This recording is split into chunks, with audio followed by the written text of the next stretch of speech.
C'est absolument pas pour me la péter. En plus, il fait un temps dégueulasse dehors, il pleut. Mais j'ai cassé mes lunettes de vue.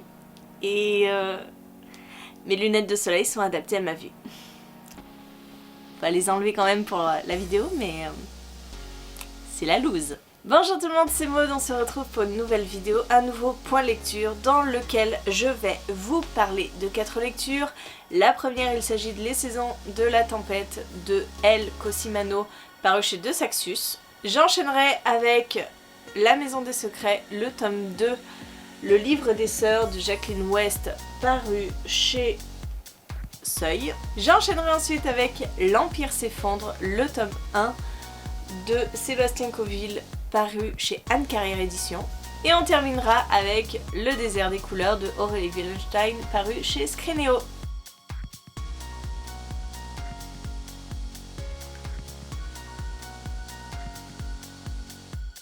Allez, on commence par mes lectures de la semaine à lire. Vous l'avez vu dans mon vlog. Si ce n'est pas le cas, je vous invite à aller découvrir mes vlogs, puisqu'il y en a eu 2.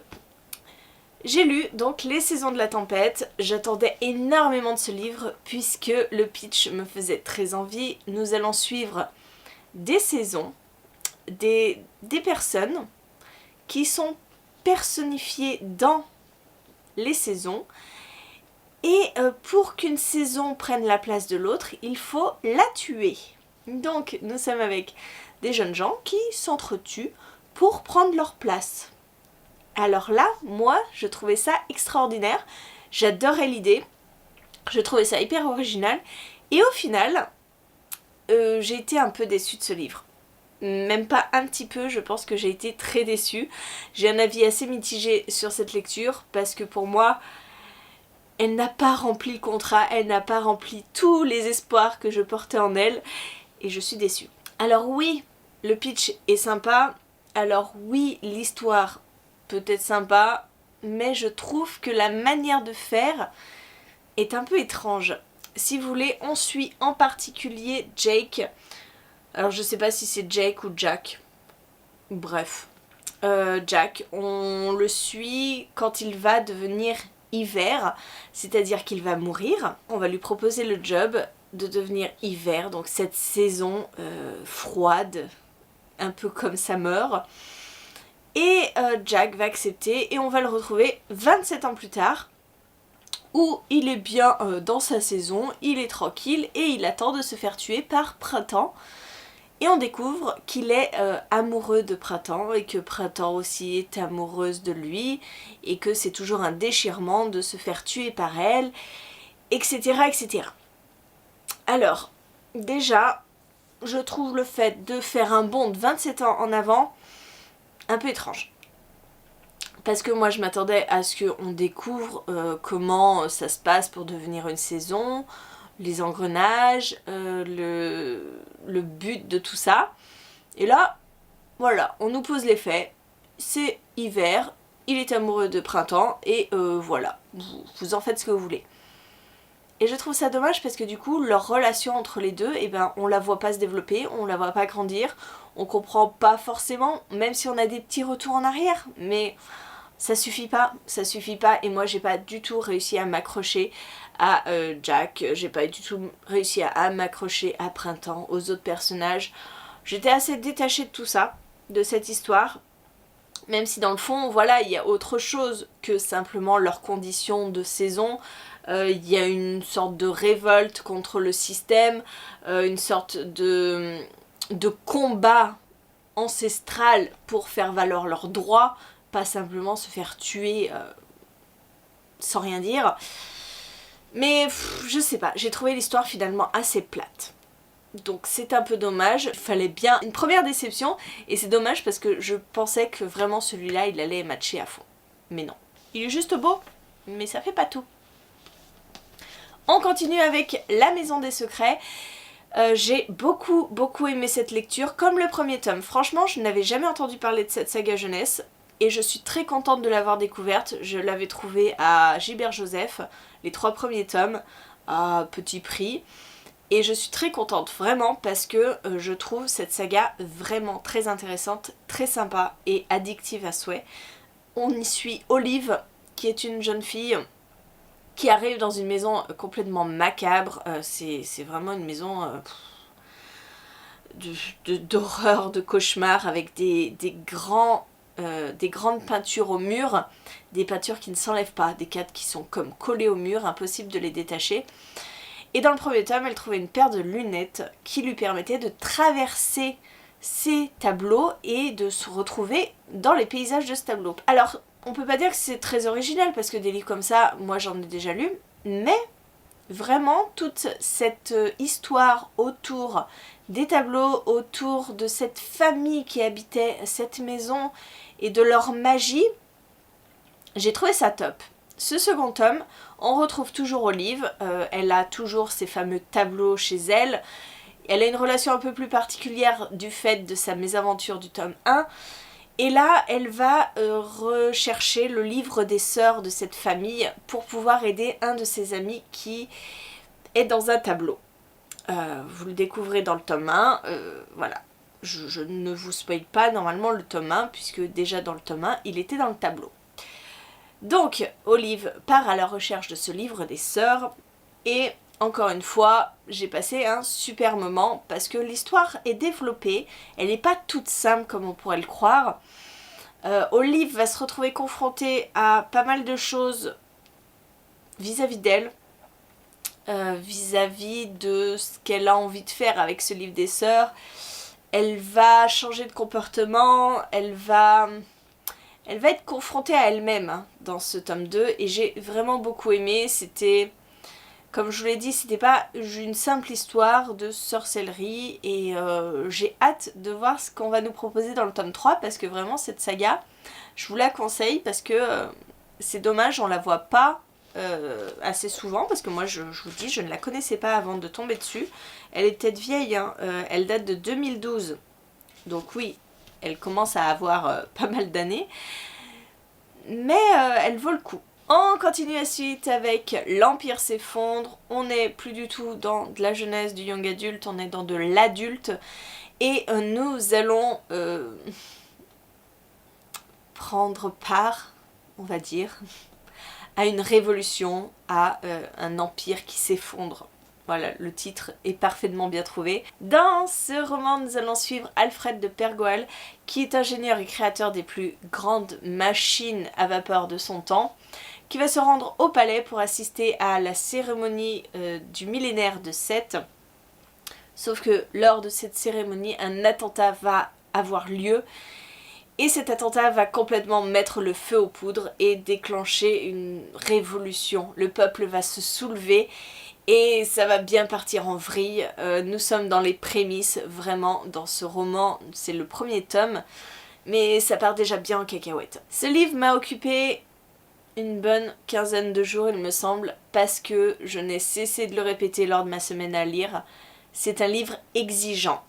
Ce n'est pas un livre que vous pouvez prendre à la légère, que vous pouvez lire comme ça, quelques lignes, le laisser de côté, revenir plus tard. Non, moi je lisais un chapitre par un chapitre, quasiment, peut-être 2, maximum 3 chapitres par jour, parce qu'il faut laisser le temps de digérer les choses. C'est un univers complexe, nous sommes dans une théocratie, on nous installe l'univers, on nous parle énormément de comment il est mis en place, comment il fonctionne. Donc si vous voulez, il y a des pages et des pages de description, de narration, et c'est pas quelque chose qui peut se lire à la va-vite comme ça, sans s'imprégner à fond dans cet univers. Moi je l'ai bien aimé, ce livre, parce que ça me change un petit peu de mes lectures jeunesse, young adulte. C'est plus complexe. Après, il peut y avoir des fois où le lecteur laisse son esprit vagabonder ailleurs et se retrouve à s'ennuyer. Hein, ça a été un petit peu mon cas sur certains passages, même si dans la grande majorité, j'ai trouvé mon bonheur et j'ai trouvé ça hyper intéressant, cette construction d'univers où on est sans arrêt ballotté entre les intérêts de certains, les intérêts des autres, les complots contre telle personne, les manigances d'autres, En fait, si vous voulez, dans cette société, ceux qui dirigent, ce sont les princes. Je ne sais plus au nombre de combien ils sont. je ne sais plus s'ils sont 7, 9, je ne sais plus. Et cette révolution va être la scène de nombreux complots et de nombreuses manigances pour prendre le pouvoir, pour que certains princes réussissent à prendre le pouvoir sur d'autres, mettre de côté des princes dont ils n'ont plus envie de voir apparaître dans la course. Bref, voilà, c'est très très stratégique comme livre, mais j'ai passé un bon moment et je suis très curieuse de voir comment on va développer cet univers et comment ça va se terminer, parce que ça part vraiment en vrille et la guerre est totale. Et je dois dire que je suis assez curieuse de savoir comment ça va se passer pour certains personnages. Donc ouais, si vous avez envie d'un roman qui soit assez complexe dans un univers de complot politique, ou si vous voulez, il n'y a pas que la politique, il y a aussi les intérêts religieux, les intérêts militaires qui se confrontent, celui-là je pense sera parfait pour vous. Et enfin, on termine avec Le désert des couleurs.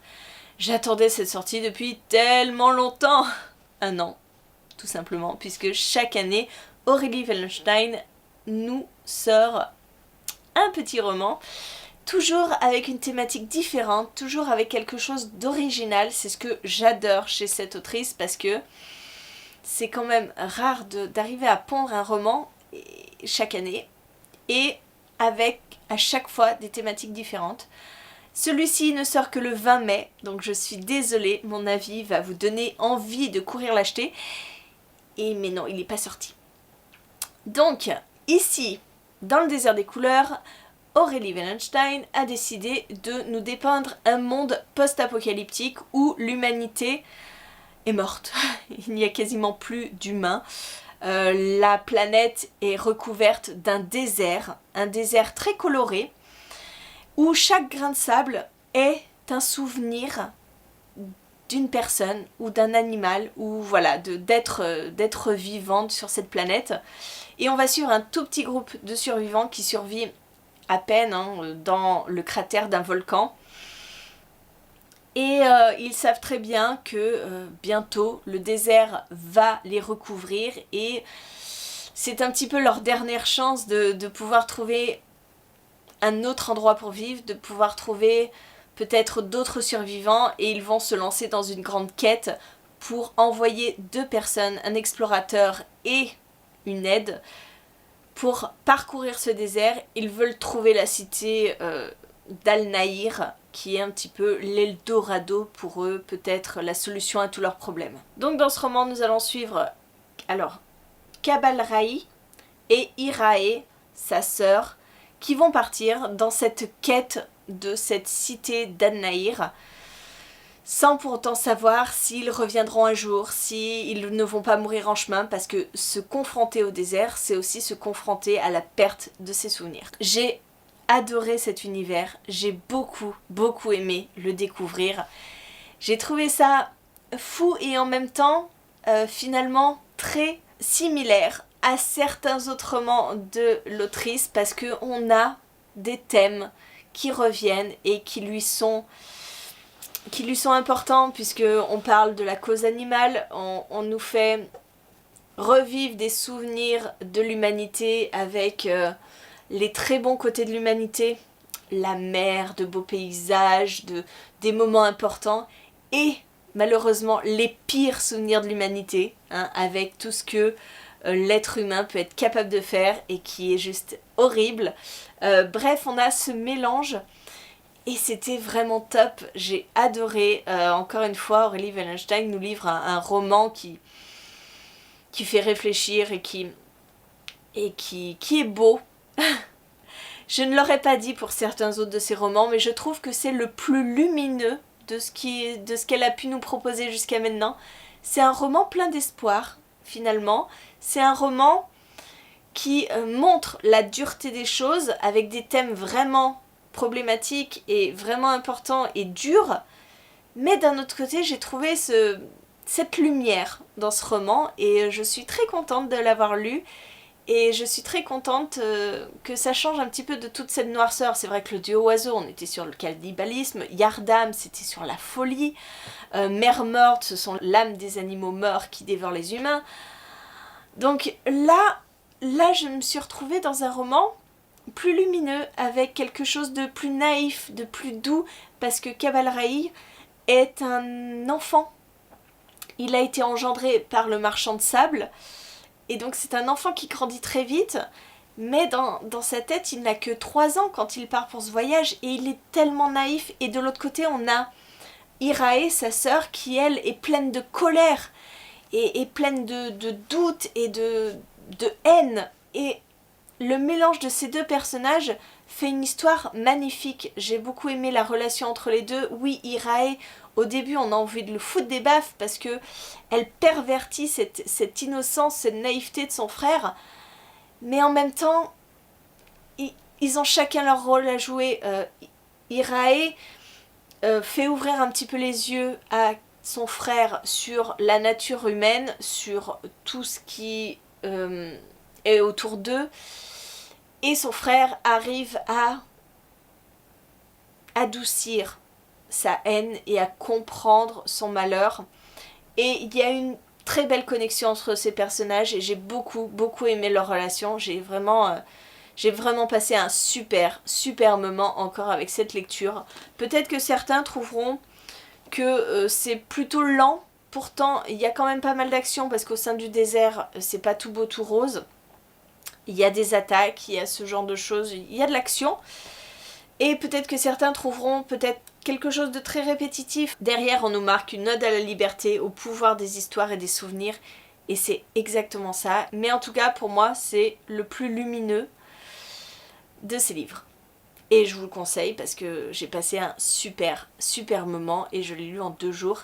Et je l'ai fait en lecture commune avec Marilyn du blog Summary's Books et on a, je pense, le même avis. Voilà, je vous ai parlé de ces 4 lectures. J'espère que la vidéo vous a plu. Merci de l'avoir regardée jusqu'au bout. N'hésitez pas à me dire en commentaire si vous avez lu un de ces livres, sachant que 2 de ces romans sont parus et que ces 2 romans-là ne sont pas encore parus. C'est-à-dire que l'Empire s'effondre sort le 7 mai et que le Désert des couleurs sort le 20 mai. Mais vous n'aurez pas à attendre trop longtemps parce que ces romans vont bientôt sortir, très prochainement. Voilà, si vous n'avez pas d'avis sur ces lectures, vous pouvez au moins me dire si ils vous font envie ou pas du tout. Et moi en attendant, je vous fais des gros bisous, je vous souhaite une très bonne journée, de très bonnes lectures et je vous dis à très bientôt pour une nouvelle vidéo. 22 minutes, ouais. C'est l'inconvénient quand on n'a plus de lunettes, c'est que j'ai le retour caméra mais je vois pas ce qui est écrit dessus. Ouais. C'est chouette d'être myope.